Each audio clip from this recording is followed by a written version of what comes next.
Assalamualaikum warahmatullahi wabarakatuh.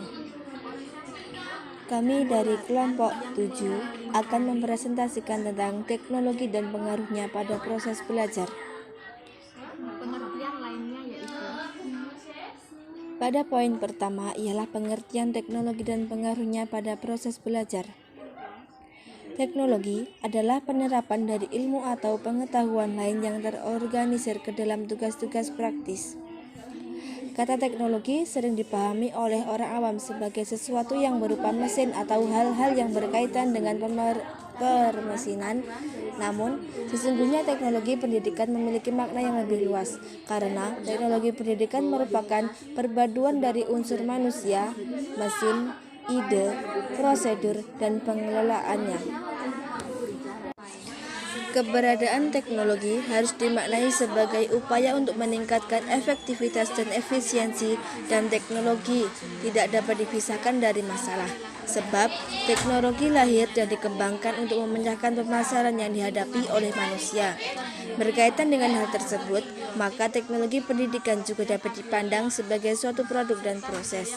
Sebagai suatu produk, teknologi pendidikan mudah dipahami karena sifatnya lebih konkret, seperti radio, televisi, proyektor, OHP, dan sebagainya. Terdapat 3 prinsip dasar dalam teknologi pendidikan, ialah sebagai acuan dalam pengembangan dan pemanfaatannya. Yang pertama yakni pendekatan sistem, yang kedua berorientasi pada mahasiswa, yang ketiga ialah pemanfaatan sumber belajar. Pada pendekatan sistem berarti bahwa penyelenggaraan pendidikan dan pembelajaran perlu didesain atau perancangan dengan menggunakan pendekatan sistem. Dalam merancang pembelajaran diperlukan langkah-langkah prosedur meliputi identifikasi masalah, analisis keadaan, identifikasi tujuan, pengelolaan pembelajaran, penetapan metode, penetapan media evaluasi pembelajaran.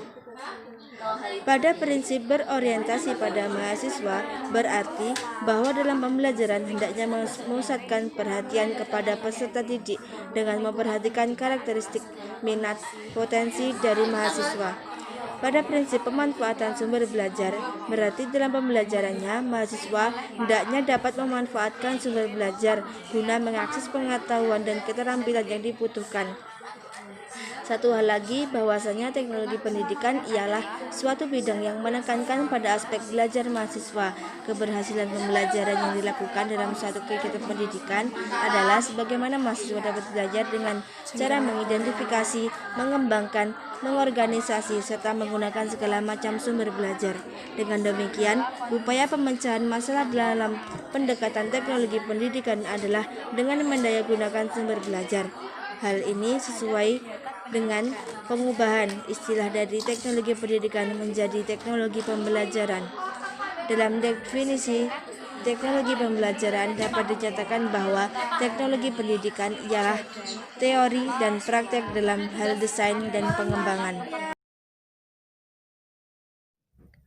Fungsi teknologi dan pengaruhnya pada proses belajar. Di sini terdapat 3 fungsi utama yang digunakan dalam proses pembelajaran. Yang pertama ialah teknologi berfungsi sebagai alat pembelajaran. Nah, dalam hal ini, para peserta didik itu dapat dimudahkan dalam proses pembelajaran mereka dengan berbagai alat pembelajaran dari teknologi. Seperti halnya yang kita tahu, bahwa tugas sekolah di era sekarang ini banyak mengandalkan alat-alat elektronik seperti laptop atau komputer maupun Android dan lain sebagainya. Nah, dengan bantuan-bantuan alat tersebut, proses pembelajaran seperti untuk mengolah kata, mengolah angka, maupun membuat unsur grafis, dan masih banyak lainnya, itu akan sangat mempermudah dan meringankan para peserta didik dalam proses pembelajaran mereka.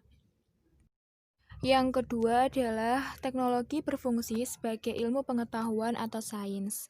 Dalam hal ini, teknologi itu merupakan bagian dari disiplin ilmu yang mengharuskan para peserta didik dapat menguasainya. Contohnya saja di beberapa perguruan tinggi yang jurusannya benar-benar mengandalkan teknologi dalam bidangnya, seperti informatika, manajemen informasi, atau ilmu komputer. Dalam artian ini, mereka itu diharuskan menguasai teknologi dengan materi pembelajaran mereka yang sesuai dengan bidang mereka. Yang ketiga ialah teknologi berfungsi sebagai bahan sekaligus alat pembelajaran. Teknologi itu dimaknai sebagai bahan pembelajaran sekaligus sebagai alat bantu agar para peserta didik mampu menguasai sebuah kompetensi yang berbasis teknologi seperti bantuan komputer yang telah diprogram sedemikian rupa sehingga para peserta didik itu dibimbing secara bertahap dengan menggunakan prinsip pembelajaran tuntas untuk menguasai kompetensi. Sehingga teknologi itu tidak ubahnya sebagai guru yang berfungsi sebagai fasilitator, motivator, transmitter, dan evaluator. Peran teknologi dan pengaruhnya pada proses belajar. Di sini juga terdapat 3 peran yang utama dalam proses pembelajaran. Yang pertama ialah peran tambahan atau suplemen. Peserta didik itu mempunyai kebebasan memilih apakah akan memanfaatkan materi pembelajaran melalui ICT atau Information and Communication Technology ataupun tidak. Tidak ada kewajiban ataupun keharusan bagi peserta didik untuk mengakses materi pembelajaran melalui ICT ini. Sekalipun sifatnya hanya opsional, peserta didik yang memanfaatkannya tentu akan memiliki peluang untuk menambah pengetahuan maupun wawasan mereka. Yang kedua ialah peran pelengkap atau komplement. Materi pembelajaran melalui ICT diprogramkan untuk melengkapi materi pembelajaran yang diterima peserta didik.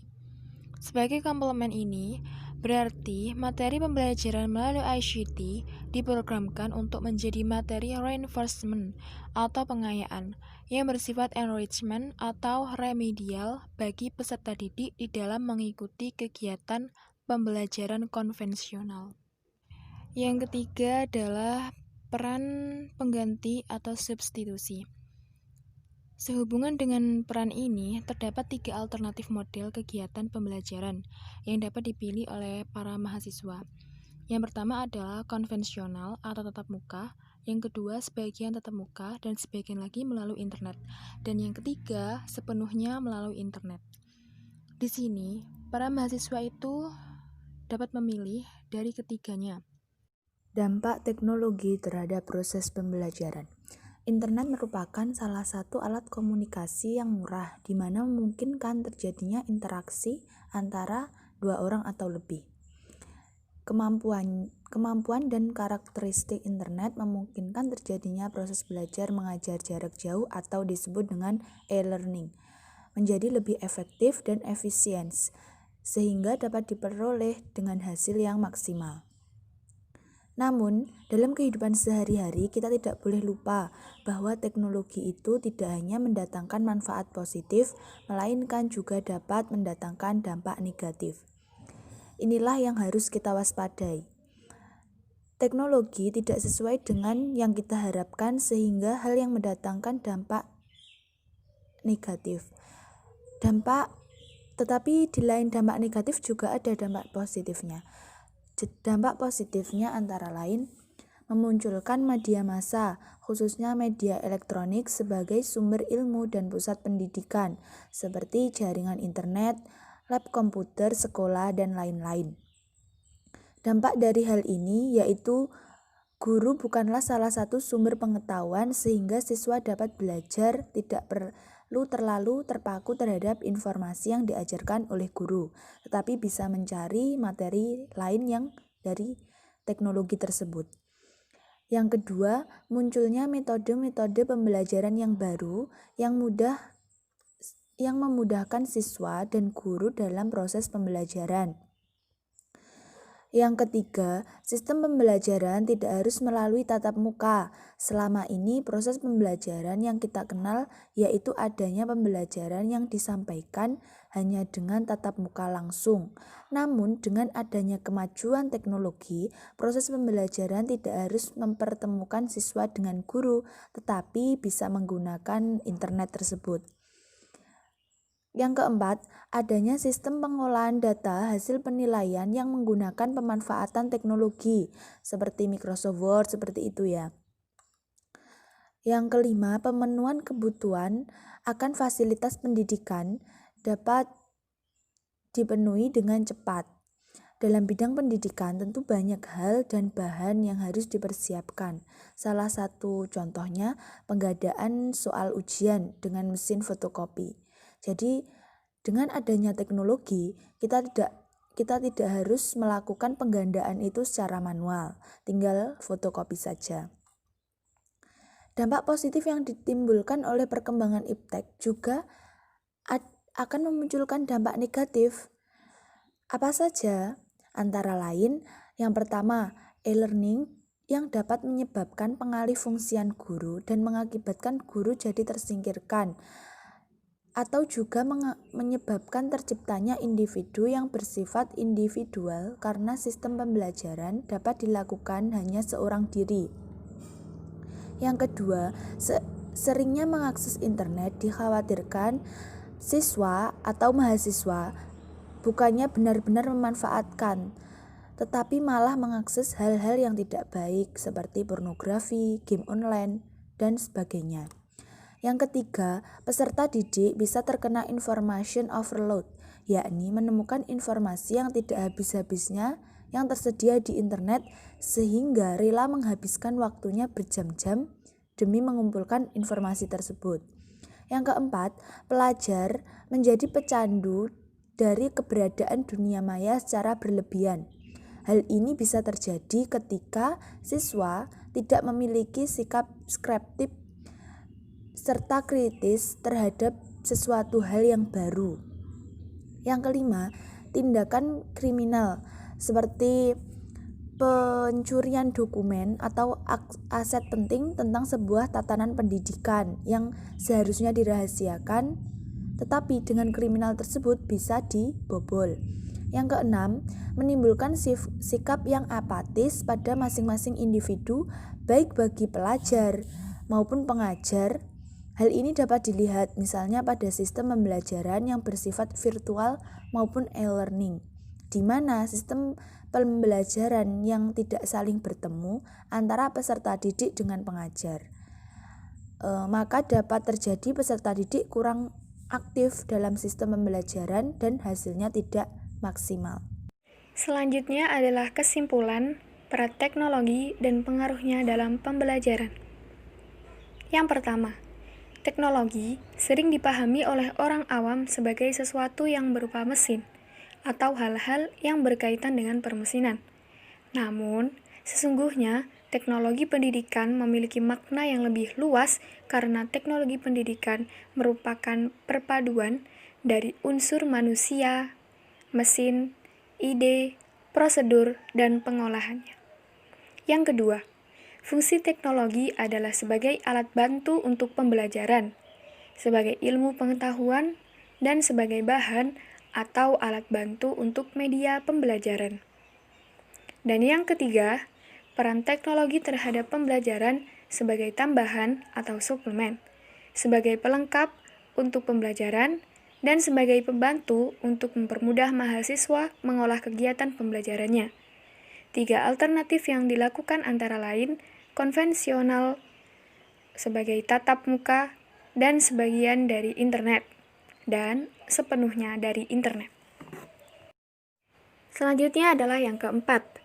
Dampak positif penggunaan teknologi terhadap pembelajaran adalah bisa memantau pembelajaran dari jarak jauh, muncul metode pembelajaran untuk mempermudah pembelajaran, sistem pembelajaran tidak harus dengan tatap muka, adanya sistem penilaian menggunakan teknologi sehingga tidak harus dengan manual, fasilitas pendidikan bisa terlaksana dengan cepat. Yang terakhir adalah dampak negatif. Dampak negatif penggunaan teknologi terhadap pembelajaran adalah dengan menggunakan aplikasi, memungkinkan para murid mengalihkan dari aplikasi pembelajaran dan tidak memperhatikan guru. Dikhawatirkan, dengan teknologi, para siswa mengakses hal-hal yang menyimpang tindakan kriminal, menimbulkan sifat apatis pada masing-masing individu, para pelajar menjadikan pecandu dari adanya dunia maya yang berlebihan. Peserta didik bisa terkena informasi yang overload dan menjadikannya menguras waktu. Nah, ini ada sebuah kata-kata dari Terelie. Jika dipetik oleh orang yang penuh ambisi, bunga matahari itu memberikan kekuasaan, senjata. Jika dipetik oleh orang yang penuh rasa ingin tahu, bunga matahari memberi pengetahuan, teknologi, dan ilmu yang baru. Mari kita bijak dalam berteknologi. Mahasiswa bisa, Indonesia akan luar biasa. Sekian dari kelompok 7, jaga kesehatan, jangan lupa makan, dan yang terpenting, jangan lupakan kami. Sekian, terima kasih. Apabila ada kurang lebihnya kami mohon maaf. Wabillahi taufiq wal hidayah, waridho wal inayah. Wassalamualaikum warahmatullahi wabarakatuh.